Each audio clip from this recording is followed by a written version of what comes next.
perfect happiness is independent happiness.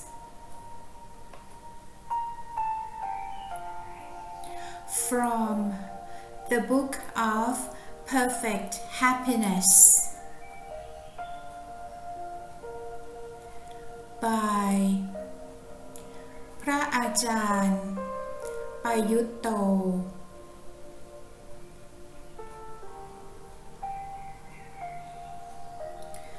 To strive in order to realize higher forms of happiness. Another reason to avoid heedlessly indulging in pleasure and happiness is that there are higher forms of happiness that we should experience and realize. This pertains to the fourth factor, namely to persevere in accessing more refined and sublime forms of happiness. As mentioned earlier, there are many levels of happiness. To begin with, we derive pleasure from consuming material things. That is, the pleasure we obtain from pleasing sense objects, sights, sounds, smells, tastes, and tangibles, providing gratification to the eyes, ears, nose, tongue, and body. This is a fundamental form of happiness, dependent on sense contact. As we mature and develop spiritual virtues, we access new kinds of happiness. Whereas before, our pleasure may have been entirely dependent on acquiring material things. Now we go beyond this rudimentary and limited form of happiness. As mentioned above, when we generate wholesome mind states, even giving things away can become a form of joy. When people are endowed with faith, they derive happiness from performing good deeds. Whenever they remember the meritorious deeds they have done, they feel delight and fulfillment. They are happy that they have benefited other people and helped society. If we are vigilant, not content with rudimentary forms of pleasure, we will be able to develop and generate many superior forms of happiness. We will pass beyond even the happiness derived from doing good deeds and realize a happiness grounded in wisdom.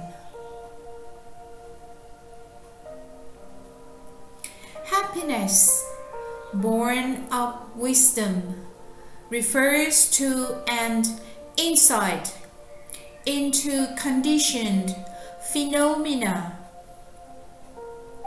a true understanding of human life and the world, and a realization of the three characteristics: impermanence, the state of dukkha, and the truth of non-self.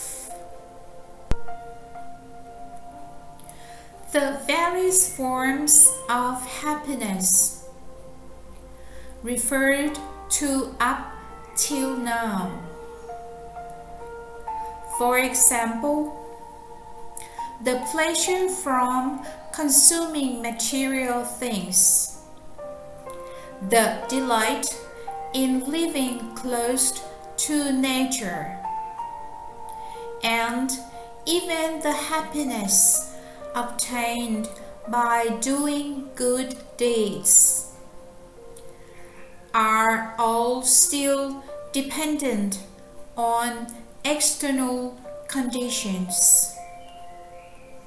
These forms of happiness are all dependent on other people or things.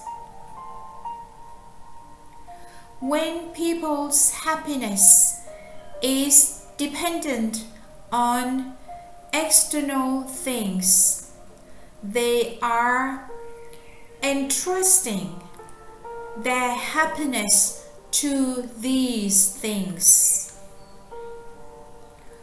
Whenever they are deprived of these things, they are deprived of that happiness.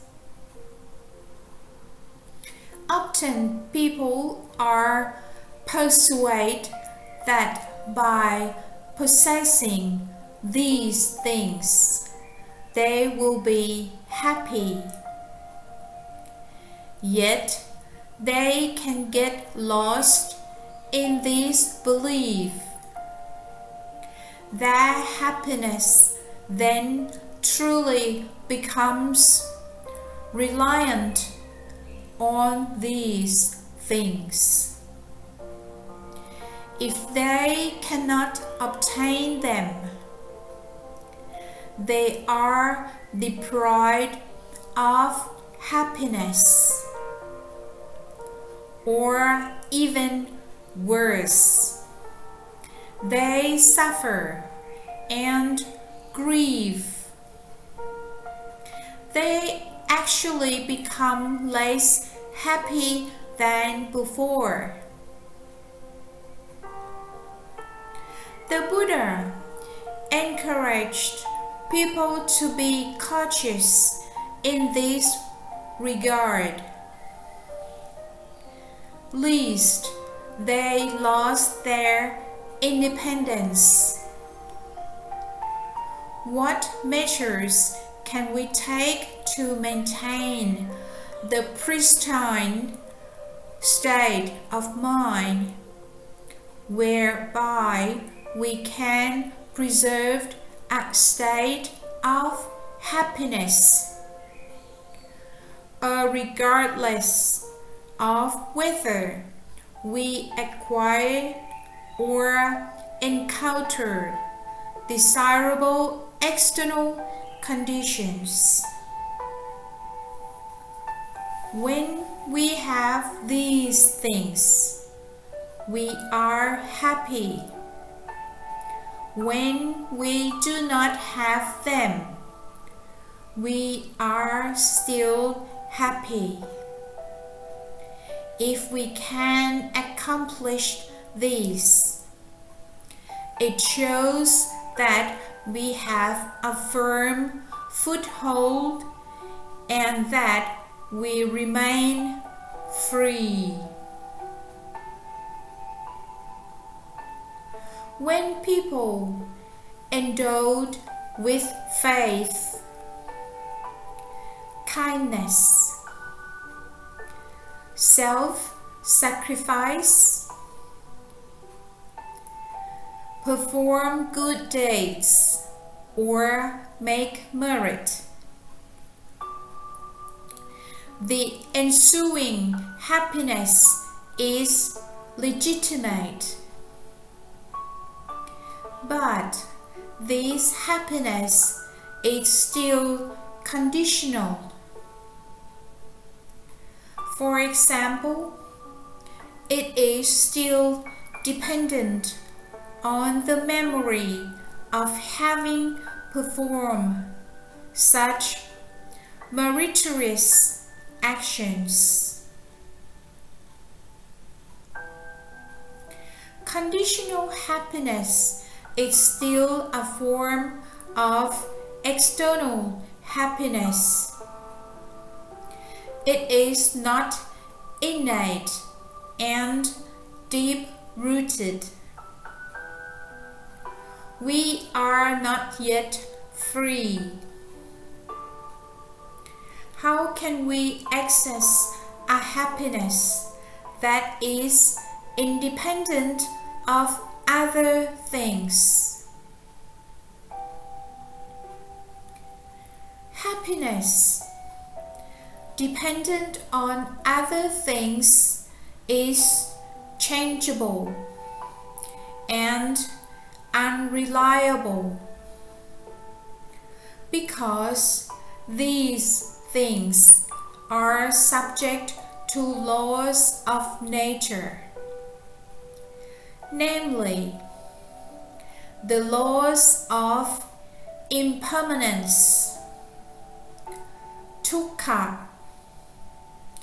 and non-self. If we are not careful, these things will turn around and bite us. The external things upon which we are dependent are not indwelling, inherent parts of us. We do not really own these things. If we entrust our happiness to them and something happens whereby they are adversely affected, we suffer. Goodness also falls into this category. If we are happy because we identify with our own goodness, when other people do not recognize or admire it, we are prone to getting sullen or upset. This kind of happiness is still a dependent happiness. For this reason, we need to progress. We need to develop insight into the true nature of things. All conditioned things, material or immaterial, bodily or mental, good or bad, are still without exception impermanent, subject to stress, and non-self.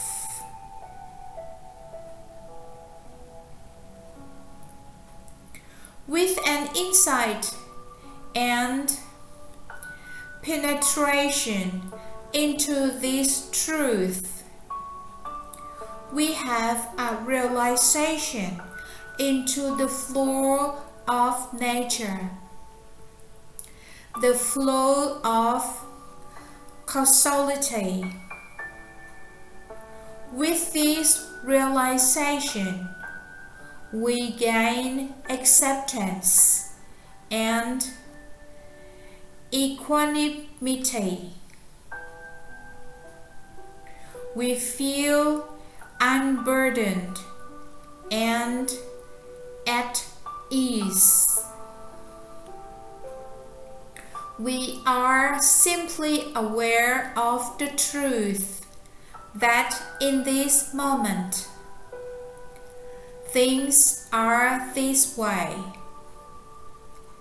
They exist and proceed in accord with their own causes and conditions. This is the final stage of spiritual practice. Endowed with thorough understanding, conditioned phenomena can no longer harm us. Our minds are free. We understand that all conditioned things are anicca, dukkha, and anatta. According to their inherent nature, things are subject to stress, dukkha. We see things as they truly are. As a consequence, our hearts do not become entangled and no suffering arises.